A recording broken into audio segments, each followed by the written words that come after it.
Hello everybody, welcome to another casual playthrough of Melee Terraria. Absolutely nothing sus going on at all. Alrighty, without further ado, let's... Oh, that slime is bothering, let me just... What? Okay, let me start over. Hello everyone, have you ever played strictly Melee Terraria? If so, what is your choice of weapons? Is it A, simply going through the Terrablade crafting tree since it is a consistent, easy tree to go through? Or B, using completely random melee weapons that involve sometimes not getting an upgrade until halfway through the game? If you chose A, you and I are one and the same, and very simple, epic Terraria players. If you chose B, you're in for a good one, seeing that this is how my playthrough is about to go. Not only will I be using just about any melee weapon I can get my hands on that isn't the Terrablade or any components used to craft it, I will be completely avoiding the Zenith crafting tree as a whole. I've yapped for too long already. Let's get this godforsaken playthrough going. The run nearly immediately started with my obtaining of the eucalyptus sap, which seems to be a common occurrence despite it being supposedly rare. Well, I guess anything that falls out of a tree is my new pet. Then I stumbled across some living trees based on previous playthroughs, I had just two questions. Will I find a completely useless and also supposedly rare finch staff? And will this be the strangest underground terrain I've ever seen? Only one way to find out. Probably the only wacky and insane thing that happened down here was me finding 2 equips with warding, taking my measly 0 defense to a whopping 8. I will never wear armor again. Okay. Next, I started evening out the ground above my NPCs. I bet you'll never guess what's going in this conveniently sized hole. Yeah, it's a elevator. Anyways, I found a minecart track with a house at the end, and after many minutes of praying, I opened the chest and the gods bestowed Hermes boots upon me. I am the chosen one. It is now that time of video that I show my daily dream segment. Hiya, yeah, oh, yeah, look at me go. Yeah, I'm literally built different. The next thing I wanted to do was go down to the Crimson so that I could get the Rhotic Fork, since it was the best possible spear I could get my abnormally large hands on. But instead I get the Undertaker. Okay, maybe this one. Glowing, bouncy ball. Okay, you know what would be amazing right now? Another freaking Undertaker. Ah! In a fit of rage, I decided to do the most pleasant thing I could think of. I quickly made a beautiful lava pyramid of doom and burned the traveling merchant for his sweet hat. Because if this playthrough was going to be the end of me, I at least wanted to go out in style. I then made my way down my elevator, and what's that? Is it the faint blue glow of a glowing mushroom biome? Or even better, a freaking jellyfish. Upon further investigation, it turned out it was a glowing mushroom biome, and it was the first one I've seen in what felt like years. I was able to get my hands on a suspicious-looking eye and a mace. Finally, with a sense of satisfaction I have not felt since I beat hardcore, I summoned the Eye of Cthulhu. And as usual, literally nothing exciting happened. But I won, and on my newfound high, I beat the Brain of Cthulhu along with it. In an attempt for extra money, I redid the eye, and this brings my second question of the playthrough. You and your friends are taking on the Eye of Cthulhu in a friendly playthrough of Terraria. What type of warrior should you and your friends be? Someone who is good at the game, that is chilling for the whole fight with no stress? Or are you the type of person who is only able to survive long enough to keep the fight going? Wrong. You should all be so peaceful and careless that while this giant enraged eyeball is floating around bringing destruction, you're having a camp out and peacefully taking a nap on your roof. Or at least that's the example that this guy is setting. Anyways, it's time to get better armor. After a quick upgrade, I easily beat Skeletron on the first try, and it was really easy. Wait, what do you mean that didn't get cut out? Anyways, I was finally able to defeat the goblin army because these lazy nincompoop decided to not show up until I was about to fight the wall of flesh. And So I went down to fight the wall of flesh, and wait, whoa, godly cascade? Why have I never heard of this?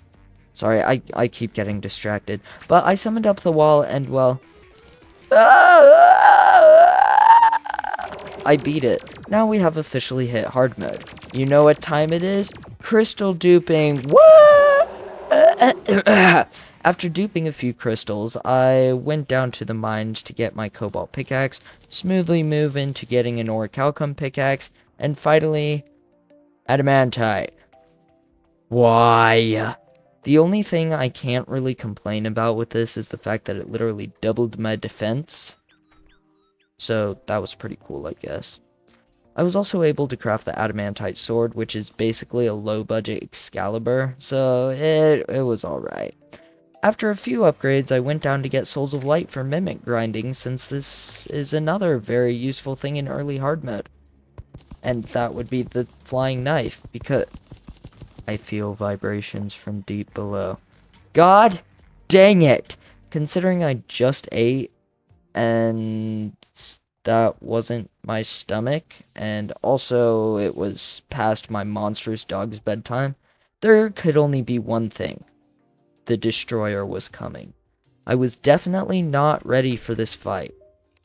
But it's not like I was in hardcore, so I tried anyways, and I've never been more humiliated in my life. Yeah, that went well. With that, it is now time that I bring you Philosophical Hour. You see, I had worked up a theory after that fight, and this is totally not obvious in the slightest. I got destroyed by the destroyer. That must be why they call it the destroyer. Oh yeah, definitely the coolest and best idea I've ever had. Anywho, I was finally able to get enough souls for a hollowed key, but thanks to my luck, I'm gonna have to spend a lot of time down here, because there is absolutely no way I'm getting the flying knife first try. Oh hey, I got it. Then I realized I realized just how delayed the events in this world are. How? Because here I am, over 7 hours into the run, and I got my first slime rain of the playthrough. King Slime was just embarrassing. For him, of course.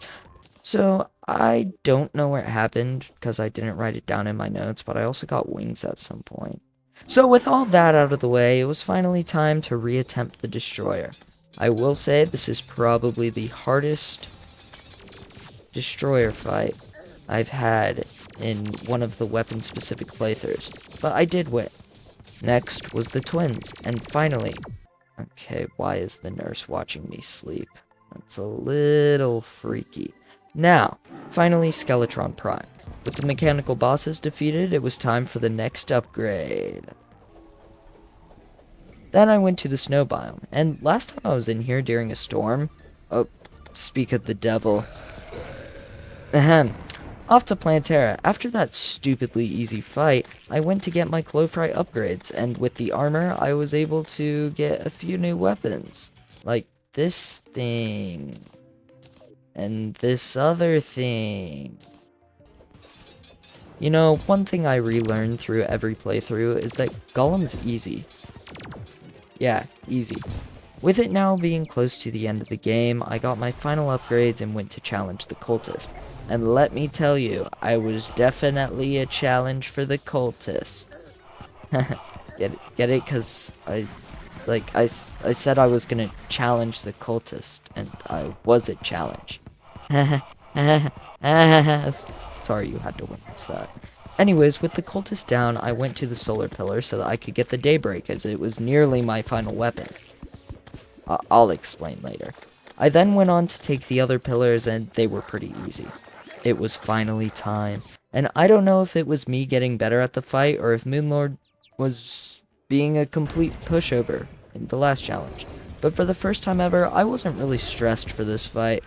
And rightfully so, because after a very easy 2 minutes, and only 1 nurse heal, the final boss of Terraria was down. Now, as I said earlier, the daybreak was not necessarily my final weapon. And that's because from killing Moonlord, I got my true final weapon, which was the Terrarian. So I quickly crafted up a sigil and defeated him one last time. Thank you all so much for watching. I've got tons more challenges coming your way, so if you did enjoy the video, please subscribe because I am very slowly but surely growing, and am really enjoying making all this content for you. So, I guess I'll see you in the next one. Goodbye.